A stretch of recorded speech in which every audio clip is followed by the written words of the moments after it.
Welcome back friends इन VLW English classes. आज हमारा lecture 2 रहने वाला है एक्टिव एंड पैसिव वॉइस से, क्योंकि इंपॉर्टेंट टॉपिक्स हम पहले कवर करेंगे जिसमें से ज़्यादा मैक्सिमम क्वेश्चन पूछे जाते हैं। जो एक्टिव पैसिव वॉइसेस हैं इसमें से 4 से 5 क्वेश्चन आपको 24 में से 4 से 5 क्वेश्चन जो है पूछे जाएंगे डेफिनेटली पूछे जाएंगे इस टॉपिक से। अगर आप हमारे साथ नए जुड़े हैं तो आपको बता दूं, आपको कंप्यूटर जनरल अवेयरनेस और इंग्लिश के नोट्स अवेलेबल हो जाएंगे, बिल्कुल एग्जाम ओरिएंटेड नोट्स। ये व्हाट्सअप नंबर दिया है, स्क्रीनशॉट ले सकते हो, इस पर आप कॉन्टैक्ट कर सकते हो। व्हाट्सअप मैसेज ही करना है, कॉल नहीं करनी है। व्हाट्सअप नंबर पर आपको नोट्स जो है PDF के फॉर्म में मिल जाएंगे। तो एक्टिव एंड पैसिव वॉइस में हम रूल्स देखेंगे और सबसे अहम चीज़ इंपॉर्टेंट ये है कि रूल्स के साथ हम ट्रिक्स को देखेंगे और ट्रिक्स से आप क्वेश्चंस को आसानी से निकाल पाओगे। तो ट्रिक्स आसानी से आपको समझाई जाएंगी, इसको आप अच्छे से सुने। तो लेकिन पहले रूल देख लेते हैं। सबसे पहली बात है एक्टिव वॉइस क्या होता है। जैसे ही buys a camera, active voice से पैसिव में इस तरह से लिखते हैं, a camera is bought by him.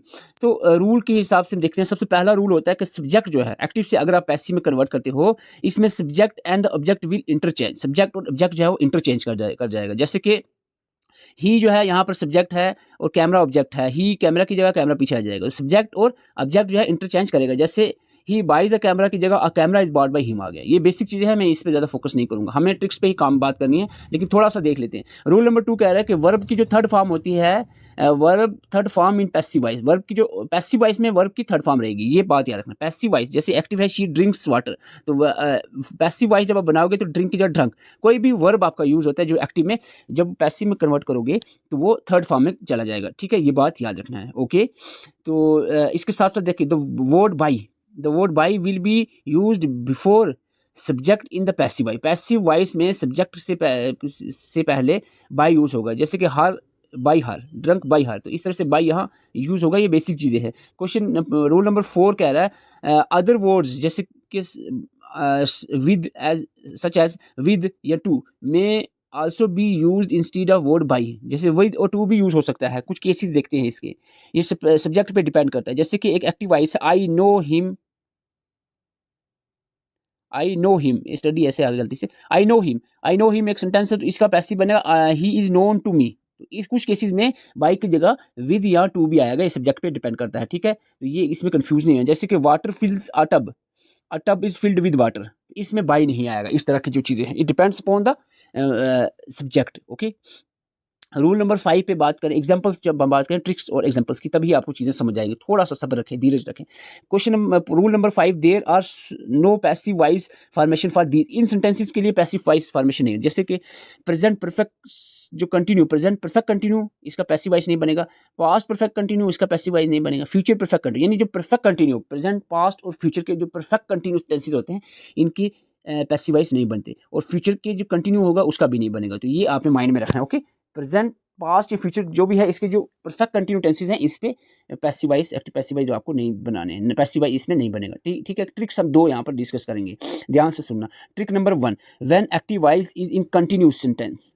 Continue यानी ING जब यूज होगा एक्टिव वॉइस में, अगर आपको क्वेश्चन पूछा है, उस क्वेश्चन में एक्टिव वॉइस दिया है, अगर उस एक्टिव वॉइस में ING है, तो पैसिव वॉइस जब आप उसका आंसर करोगे, ऑप्शन में पैसिव वॉइस ढूंढोगे, तो उसमें बीइंग जो है आपको ढूंढना है। समझे बात को। जैसे कि आलिया वाज रीडिंग, यहाँ रीडिंग द गीता है। ठीक है, इसका मतलब है आंसर में बीइंग जरूर होगा। The Gita was being read by Alia. Okay, तो ये चीज़ समझनी। जैसे कि the boys were playing cricket, cricket was being played bye.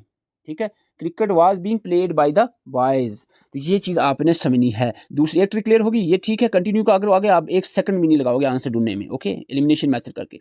Trick to है व्हेन ही, इस ध्यान से सुना, बड़ी इंपॉर्टेंट है। हैज़, हैव और हैड अगर एक्टिव में यूज होता है, आपके एक्टिव क्वेश्चन में दिया है एक्टिव सेंटेंस पैसिव में कन्वर्ट करना है। अगर पैसिव दिया उल्टा लग जाएगा ना, अगर पैसिव दिया एक्टिव में करना है तो वो उसका उल्टा आ जाएगा। तो पैसिव दिया हुआ उसका मतलब बीन होगा। हैज़, हैव या हैड अगर एक्टिव में है, इसका मतलब है पैसिव में बीन होना चाहिए डेफिनेटली। ओके, जैसे they had already contacted him. ठीक है, हैड ऑलरेडी, हैड आ गया। पैसिव में he had already been contacted, he had already been यहाँ पर यूज होगा। बात को समझे आपने। जब हैज, हैव या हैड एक्टिव में हो तो पैसिव में बीन डेफिनेटली होगा। ओके, जैसे कि the police will have filed a case, have use हो गया। A case will have been filed by the police. Clear है। ये दोनों ट्रिक बहुत इंपॉर्टेंट है आपके लिए, याद रखना है ध्यान से। आप एग्जांपल्स पे आ जाते हैं। एग्जांपल सबसे पहले हम एग्जांपल्स देखते हैं। जैसे कि एक एक्टिव है, he reads a novel. A novel is read, इसका सिंपल आएगा। He does not cook food, food is not cooked by him, does not जो है वो नॉट इज़ नॉट में ही कन्वर्ट हो। Does he purchase books, are books purchased by him. Isha is singing a song, तो singing इस तरह से तो डेफिनेटली बीइंग आएगा। A song is being sung by Isha. They are serving poor people, poor people are being served. देखो यहाँ पर जहाँ कंटिन्यू है तो बीइंग उस पर यहाँ डेफिनेटली आएगा, जहाँ हैज़ हैव लगा हुआ है आगे बीन आएगा। ये दो चीज़ें तो बिल्कुल क्लियर हैं। बाकी चीज़ें एक और बात क्लियर की, रूल में देखा था कि पैसिव में, जो पैसिव केसेस, सॉरी पैसिव है, इस पैसिव में आपको वर्ब की थर्ड फॉर्म ही मिलेगी, थर्ड फॉर्म ही मिलेगी। ओके, इसके बाद अगर हम देखें हैव आ गया, have they left the apartment, has apartment been left by them. ठीक है, देखो दे था यहाँ पर इसलिए हैव लगा, अब दे लास्ट पे चला गया है, अपार्टमेंट पहले आ गया इसलिए हैज़ हो गया। इसमें कंफ्यूज बिल्कुल नहीं होना। Reema cleared the floor, the floor was cleared by Reema. I saved him, he was saved by me. Myra paid the bills, the bills were paid by Myra. Okay, examples के साथ आपने देख लिया। होपफुली आपको ये चीज़ें क्लियर होंगी क्या है एक्टिव पैसिव और इसकी एग्जाम्पल्स क्या है। तो ये सिंपल तरीके से आपने समझ लिया। तो एक्टिव पैसिव के साथ हम पेयर्स ऑफ वर्ड्स भी देख लेते हैं, सिलेबस में मेंशन है।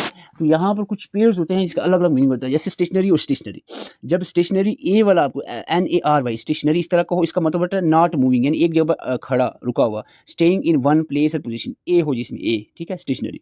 The weather will remain stationary for the next some days, clear है। अगर ENRY हो स्टेशनरी, तो इसका मतलब होता है जो पेन पेंसिल वगैरह स्टेशनरी की शॉप होती है। She buy stationery for her children, तो स्टेशनरी पेन पेंसिल वगैरह एक्सेट्रा मटेरियल की बात चल रही है। ठीक है, स्टेशनरी क्लियर होगी। देन और देन में क्या डिफरेंस है? THAN, than it is use to show a comparison between two things, दो चीज़ों के बीच में कंपेयर करना हो तो देन यूज होगा, ए वाला देन। ठीक है, जैसे कि Rupa is beautiful then Pushpa. Okay, लेकिन जो EN है, THEN, देन को होता है सून आफ्टर दैट, यानी देन हुआ we went to playground then we play, पहले हम प्ले ग्राउंड जाएंगे फिर हम, ठीक है, सून आफ्टर दैट उसके बाद। तो EN जो होता है उसके बाद, और AN होता है जब कंपेयर करना, ये उससे। ठीक है, रूपा इज ब्यूटीफुल देन पुष्पा। ठीक है, AN जो होता है कंपेयर करना, और THEN जो होता है वो होता है सून आफ्टर दैट। एक्सेप्ट और एक्सेप्ट का क्या मतलब? एक्सेप्ट और एक्सेप्ट का मतलब है ACCEPT। एक्सेप्ट होता है एग्री, एडमिट, मान लेना। She accepted my apology. और एक्सेप्ट होता है सिवाय, जैसे अदर देन समथिंग और समवन, जैसे कि we were present except you, हम सब थे आप नहीं थे, सिवाय आपके, सिवाय। ठीक है, एक्सेप्ट होता है मान लेना, एक्सेप्ट हो गया सिवाय। शायद मेरी प्रोनाउंसिएशन अलग हो लेकिन वर्डिंग पे ध्यान दो।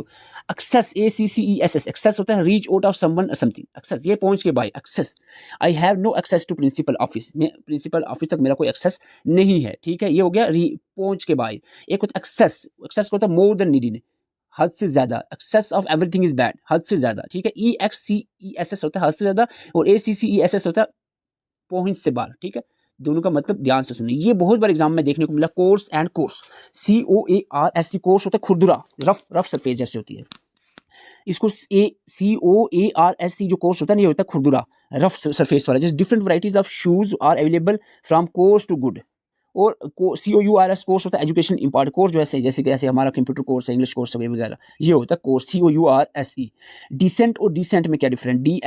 DESCENT, डिसेंट जो होता है act of changing your location in downward directions, जैसे कि Robin was coming down from the descent, यानी असेंट और डिसेंट, असेंट और डिसेंट। ठीक, असेंट होता है ऊपर की तरफ चढ़ना, और डिसेंट होता है नीचे की तरफ उतरना, ये वो डिसेंट है। और descent simply DECENT, decent, S नहीं है जिसमें। इसका मतलब पोलाइट, ये बंदा डिसेंट, पोलाइट, ऑनेस्ट है, he is a decent guy. ठीक है, अगर एस आ गया तो इसका मतलब डायरेक्शन, डाउनवर्ड की बात चल रही है। अगर एस नहीं है, DECENT है, CENT है, तो ये मतलब क्या है? पोलाइट। लूज, LOSE, और लूज LOSE, इसमें क्या डिफरेंस है? LOOSE होता है नॉट टाइटली फास्टन, यानी ढीला, अटैच्ड और हेल्ड। ढीला होता है I have worn a loose T shirt, ढीला, खुला। लूज, LOSE, लूज होता है टू फेल टू विन, हार जाना, लूज, समझ गए हो? एक तो ढीला LOOSE लूज, एक होता है LOSE लूज, समझ गए? ढीला हो गया कौन सा? LOOSE, और हार जाना क्या हो गया? LOSE। ओके, पोर, PORE, पोर होता है स्मॉल ओपनिंग, छोटे छोटे, जैसे लीव्स के अंदर छोटे छोटे पोर्स होते हैं, इसको स्टोमेटा कहते हैं। और POUR, पोर होता है फिल करना, डालना किसी में, pour down into this, fill in a glass, और कप में डालना किसी में, pour some more sugar into the cup, cup में डालो थोड़ी और शुगर। POUR, पोर मीन्स डालना, PORE, पोर मीन्स सुराख, छोटे छोटे से। तो ये एग्जांपल्स भी हैं, ये आप स्क्रीन वीडियो पास करके इसकी जो अपनी प्रैक्टिस के लिए जो MCQs हैं, ये ज़रूर प्रैक्टिस करें। आज थोड़ी मेरे प्रॉब्लम हो रही है बोलने में, कोई है परेशानी, तो जिसकी वजह से आप यह प्रैक्टिस ज़रूर करें। और अगर आपको एग्ज़ाम ओरिएंटेड नोट्स चाहिए हैं तो ये व्हाट्सअप नंबर दिया हुआ है, इस पे कॉन्टैक्ट कर सकते हो, स्क्रीनशॉट ले लें। और ये एग्ज़ाम ओरिएंटेड नोट्स अभी भी टाइम है, 20-22 दिन है। अच्छे से अगर ये नोट्स भी पढ़ोगे, साथ में अपना कंटेंट भी पढ़ोगे तो होपफुली एग्ज़ाम में अच्छा कर पाओगे। Thank you for watching. Channel पर नए, चैनल को सब्सक्राइब कर सकते हो। कोई भी राय आपको है देनी है तो अपना